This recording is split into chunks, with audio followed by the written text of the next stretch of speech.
People don't regret hurting you when you cry, explain, or chase closure.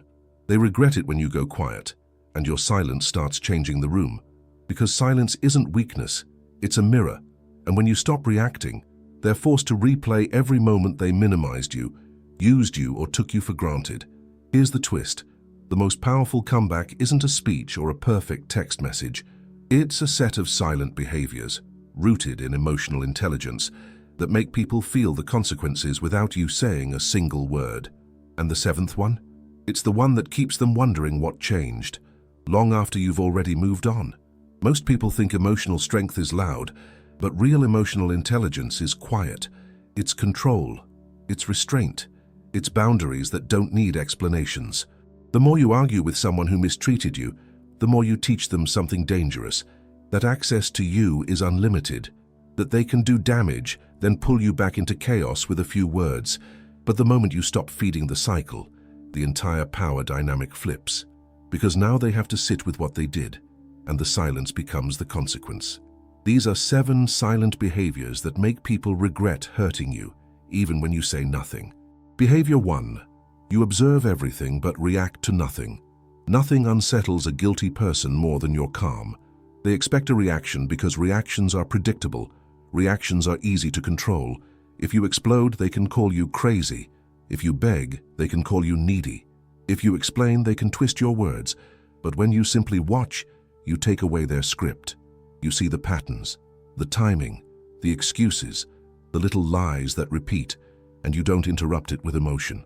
That kind of silence feels like a spotlight, because your lack of reaction forces their behavior to speak for itself. You don't punish them with anger. You punish them by refusing to perform. And the scary part for them is this. When you stop reacting, they can't tell what you know. They can't tell how far you've seen. They can't tell what you're about to do. So they start overthinking, replaying conversations, remembering moments they thought you forgot. And once they start doing that, behavior 2 hits even harder. Behavior 2, you don't argue, you detach. Arguing keeps you connected. Even if the connection is painful, it's still connection. Toxic people understand one language: engagement. They don't need love from you, they just need access. Your attention is oxygen, your emotion is fuel. Detachment removes the fuel, not in a dramatic way, not with a speech, not with a final paragraph explaining your feelings. Detachment is quiet. It's you no longer trying to be understood by someone committed to misunderstanding you. Your silence tells them something they can't stand. You're done explaining what they already know. You stop defending yourself. You stop proving your intentions. You stop pleading for basic respect. And here's what makes it powerful. When you detach, you leave them alone with the emptiness they created. No noise to blame, no reaction to point at, no fight to distract them, just absence. And absence is when regret begins. Behavior 3, you choose distance over drama. Drama gives them a stage. Distance removes the audience. Some people don't want resolution. They want emotional chaos because it keeps you close. They want you exhausted, confused, and constantly responding. Distance is the decision to stop being available for disorder. You stop showing up where they can reach you. You stop answering instantly. You stop giving them the privilege of your presence.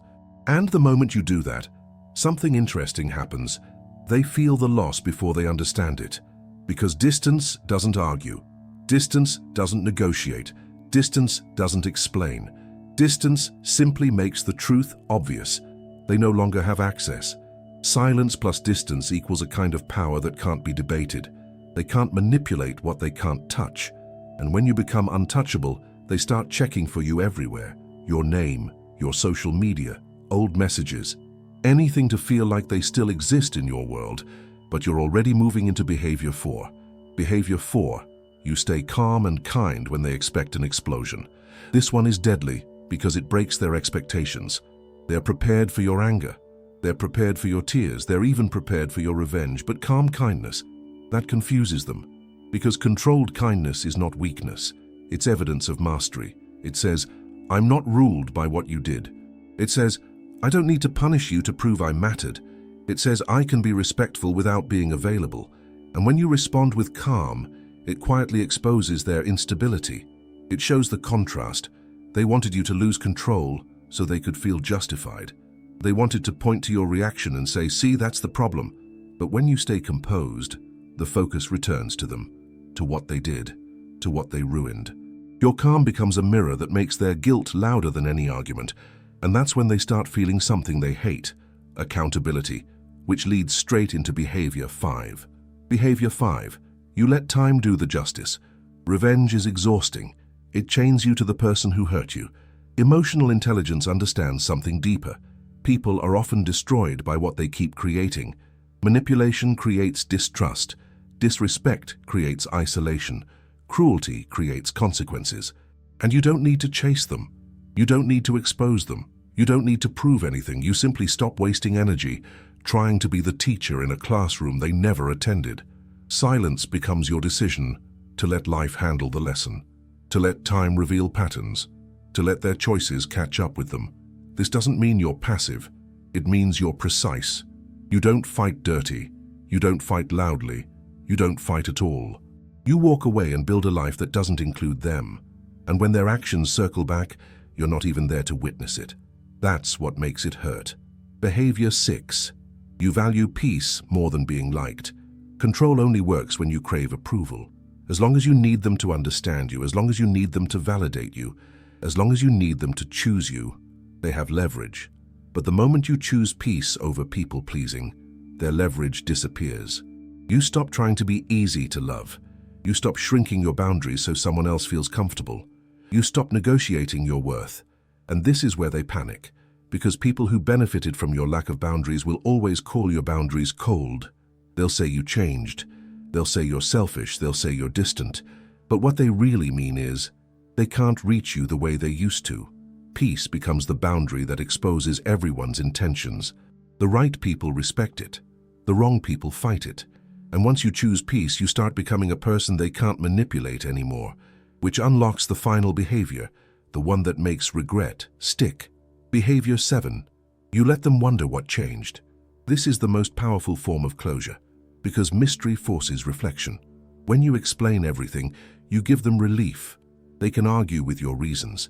They can dismiss your feelings. They can twist your words. But when you stop explaining, there's nothing to attack, no argument to win, no story to rewrite, just a question they can't stop asking. What happened to them? You become unreadable, and that's what breaks them. They check your silence for meaning. They scan your distance for signs. They look for proof that you still care, because silence turns the power dynamic upside down. Now they're the one searching. They're the one wondering. They're the one replaying. And the truth is simple.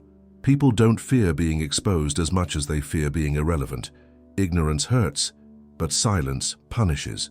Not because you're trying to punish them, but because your silence is the moment they finally meet the consequences of their own actions. When you walk away quietly, regret walks toward them loudly. So stay calm, stay private, stay unreachable to those who took you for granted.